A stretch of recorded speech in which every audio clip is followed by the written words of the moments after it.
चाहिँ निर्मला प्रकरण चाहिँ निर्मला पन्त प्रकरणमा पनि मैले जोड्न खोजेँ चाहिँ त्यसमा चाहिँ गृहमन्त्रीज्यूको भूमिका हुनु पर्यो भनेर चाहिँ के भन्नुहुन्छ त्यो अहिले चाहिँ यसमा कुरा गर्नु हाई फाइल केसेसहरूलाई जसरी चाहिँ तपाईले एकदमै एक्टिभली एक्सन गरिरहेका भइरहेछ विपदमा आउनु भइरहेछ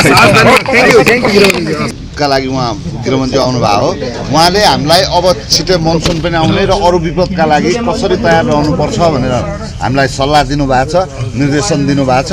इक्विपमेन्टदेखि लिएर अरू प्रिपरेसन अनि अरू सुरक्षा निकायसँगको तयारी सबै चाहिँ चुस्त दुरुस्त हुनु पर्यो, कोही पनि मान्छे लस हुनु भएन विपदका कारणले भनेर उहाँले हामीलाई गृहमन्त्रीज्यू जस्तो तपाईँ यही ठाउँमा आजभन्दा 5-6 महिना अगाडि यो विपदमै खटिनु भएको थियो, आज तपाईँ आफै गृहमन्त्री बनेर आउनु भएको छ। त्यो दिन र आजको दिनलाई अलिकति थोरै स्मरण गरौँ न, किनकि तपाईँ 10 वर्षदेखि विपद व्यवस्थापनमै हुनुहुन्छ, आज विपद व्यवस्थापनमै जोडिनु भएको हो। त्यही त उहाँ लगभग 10 वर्ष भइसक्यो हामीले अब यो विपद व्यवस्थापनमा हाम्रो त अनफिल्ड एक्सपिरियन्स छ। देशमा जुनै पनि डिजास्टर हुँदाखेरि कोभिड होस्, भूकम्प होस्, बाढी होस्, पहिरो होस्, हामी नपुगेको मेरो विचारमा कुनै पनि ठाउँ छैन जस्तो लाग्छ। हामी हरेक ठाउँमा तपाईँको जहाँ गाह्रो छ हामी जहिले पनि त्यो ठाउँमा पुगेको थियौँ होइन।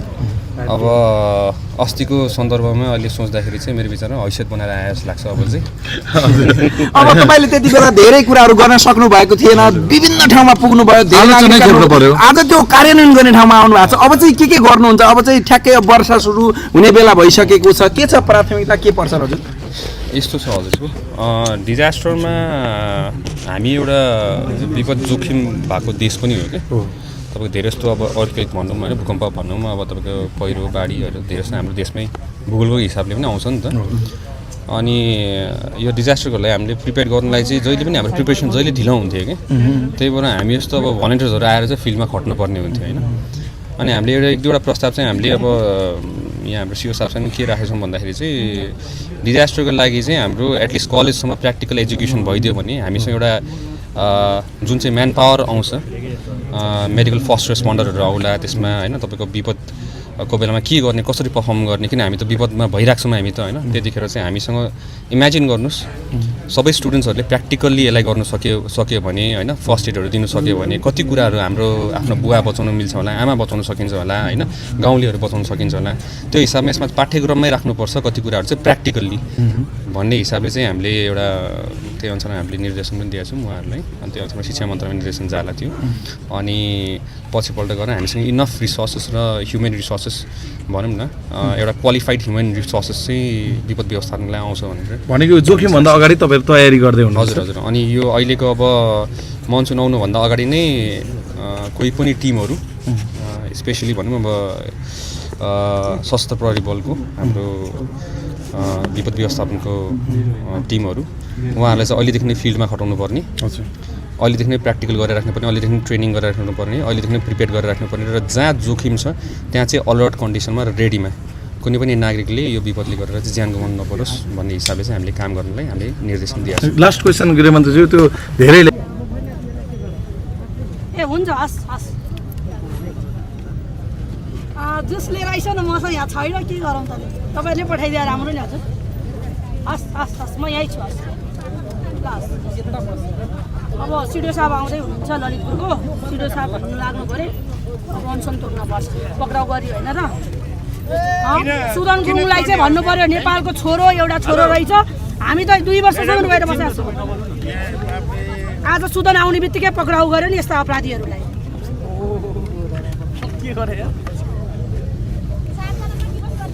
गोर्खाको छोरो रुनु हुँदैन, रुने होइन, आँट गरेर लड्नुपर्छ यस्ता अपराधीहरूलाई। यिनीहरूलाई चाहिँ रुवाउने हो, हामी रोएर कमजोर बन्ने हो त?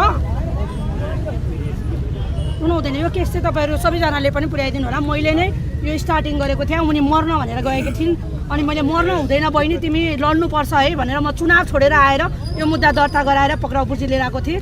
त्यसपछि अहिलेसम्म बलात्कार केसमा एउटा गहना देशको कलाकार, हेर्नुहोस् त यस्तो उमेरको मान्छे, कर्ण मल्ला, नेकपा माओवादी, हेर्नु झन्डा उता अगाडि।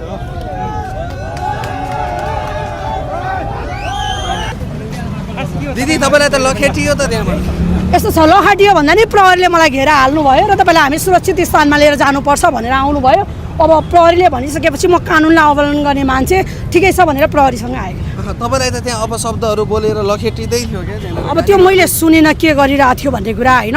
अब प्रहरीले अब त्यत्रो प्रहरीसँग मेरो के लाग्छ भन्नुहोस् न। सबैजनाले घेरा हालेर तपाईँ बाहिर जानुपर्छ भनिसकेपछि त म आउने कुरै भएन। तपाईँलाई त त्यहाँ बिथोल्न गयो भनेर चाहिँ जुन त्यो आरोप लगाइरहेका छन् क्या तपाईँहरूकै प्रहरीले हालिदिनु भएको तपाईँको भिडियो छ।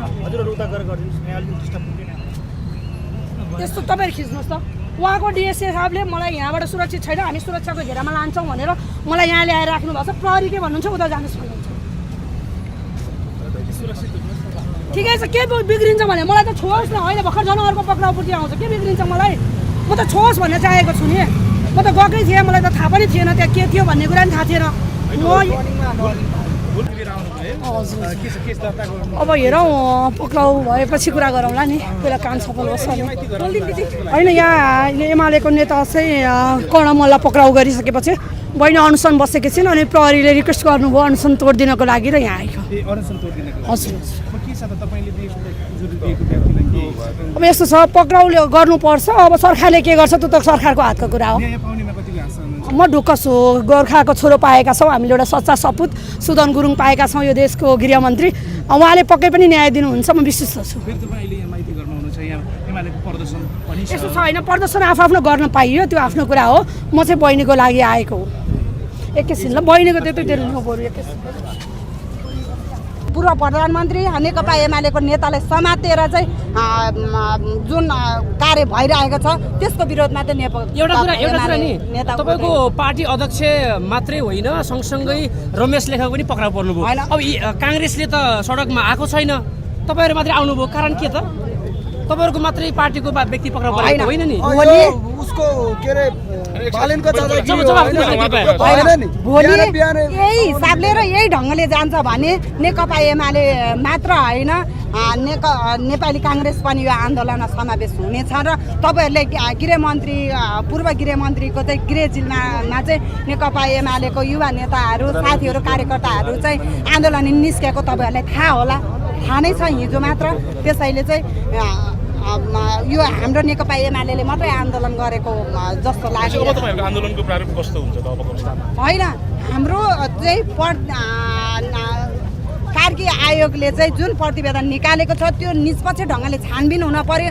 जुन सरकार पक्षले गोली चलाइयो र 21जना विद्यार्थी मारियो भनेर चाहिँ आज जुन आयोगले चाहिँ प्रतिवेदन पेश गरेको छ, प्रतिवेदन आइरहेको छ र त्यो चाहिँ जेनजी आन्दोलन उकासेर चाहिँ राज्यको चाहिँ यत्रो संरचना जलाउने, राज्य ध्वस्त बनाउनेहरूलाई चाहिँ त्यो आन्दोलनमा निस्किएकोहरू चाहिँ आज गृहमन्त्री भएर बसेको छ, आज प्रधानमन्त्री भएको छ। उहाँहरूलाई चाहिँ निष्पक्ष ढङ्गले छानबिन हुन पर्यो भन्ने चाहिँ हाम्रो माग हो। ल धन्यवाद। भएर नेकपा एमाले लक्षित कार्यक्रम लिएर अगाडि बढ्छ। हामीले चाहिँ कार्यक्रम गर्न, अब हामी शान्तिपूर्ण कार्यक्रम गरिरहेका छौँ। रातारात निषेधाज्ञा परिवर्तन हुन्छन्। हामी शान्तिपूर्ण आन्दोलन गरेको चारतिरबाट प्रहरी आएर के कानो गर्न खोजे जस्तो मुठभेडको यस्तो सिर्जना गर्छ, यो देखिरहनु भएको छ नि। हिजो हामी शान्तिपूर्ण आन्दोलन गरिरहेका थियौँ, पछि उहाँहरू नै मुठभेडको यस्तो सिर्जना गरौँ, हामीलाई सिंहदरबारको गेटसम्म पुग्ने हाम्रो कुनै मनसाय उद्देश्य थिएन, तर हामी जान बाध्य भयौँ। हिजो हामी त्यहाँसम्म पुग्यौँ।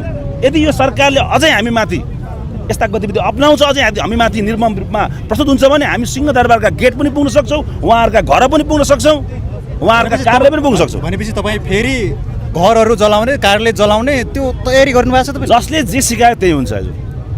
हिजो हाम्रा घरहरू जले, ती जलाउने व्यक्तिहरूलाई हामीले किटानी जाहेर दिँदा उहाँहरू पक्राउ गर्नु हुँदैन। तपाईँको लिस्टमा को छन्? लिस्टमा त सारा अब हामीलाई जसरी प्रहार गर्छ उहाँहरू लिस्टमा हुनुहुन्छ। तर एउटा सत्य कुरा के हो भने नेकपा एमाले जस्तो ठुलो दल, कुनै बेला संसदको सबैभन्दा ठुलो दल हो, त्यो दलको यो सडकको उपस्थिति हेर्ने हो भने निकै कम छ। त्यसै पनि मैले भने नि कार्यक्रमको मोडालिटी हुन्छन्। उहाँ हिजोकै आन्दोलनको त्यो जेनजी आन्दोलनको जुन मुभमेन्ट थियो सुरुवातमा त थोरै देखिन्थ्यो नि त, पछि आउनुभयो।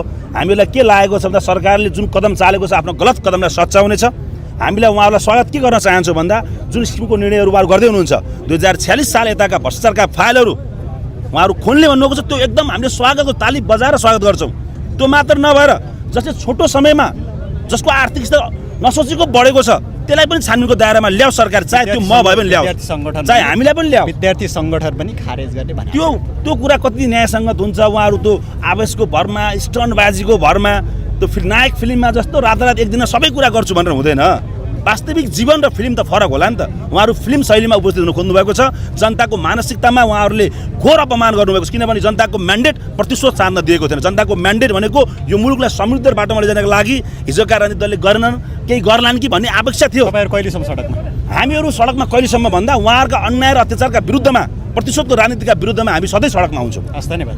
यति बेला तपाईँहरूको माइती घरबाट आन्दोलन अगाडि बढ्यो, बबरमल पुग्दा नपुग्दै लगभग भिड सकिसकेको अवस्था छ।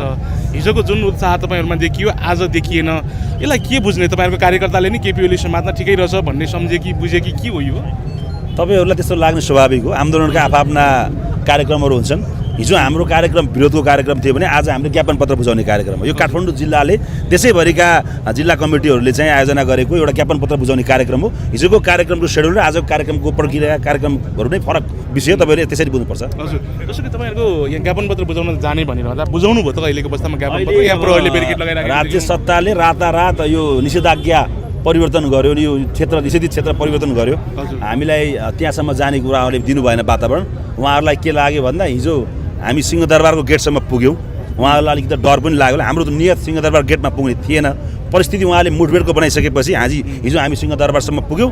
यदि यो राज्य सत्ताले आफ्नो गल्ती सच्याउँदैन, हामीले स्वागत के कुरामा गर्न चाहन्छौँ भन्दा यो सरकारले चाहिँ 2046 साल यताका भ्रष्टाचारका फाइलहरू खोल्ने भनेको कुरा जुन आइरहेको छ, हामी त्यसलाई पुनः खुल्ला हृदयका साथ हामी स्वागत गर्न चाहन्छौँ। त्यो खोलियोस्। त्यति मात्र होइन कि 46 सालभन्दा अगाडिदेखि खोलियोस्, अझै त्यस पछाडि पनि त्यति मात्र होइन, जसको छोटो समयमा कुनै पेसा व्यवसाय गर्दैन, जसको आर्थिक स्थिति उन्नत एकदम भएको छ। हामीले भन्छौँ नि, देखिरहँदा हिजो चप्पल लागेका व्यक्ति आज रात ल्यान्ड क्रुजर प्राडोमा चढ्ने भएको छ। जनतामा के पर्यो भने यो 2046 सालभन्दा पछिको जुन यो छानबिन सुरु भयो, यो हुँदै गर्दा अहिलेको गृहमन्त्री जो सुदन गुरुङ हुनुहुन्छ, उहाँका उमेरभन्दा माथिका सबै नेताहरू एमालेको होस्, काङ्ग्रेसको होस्, माओवादीको होस्, सबै अब कठघरामा हुने भए भन्ने जनतामा पर्यो। तपाईँहरू पनि त हातिनु भयो होला नि, तपाईँको नेताहरू पनि हातिएका होलान्।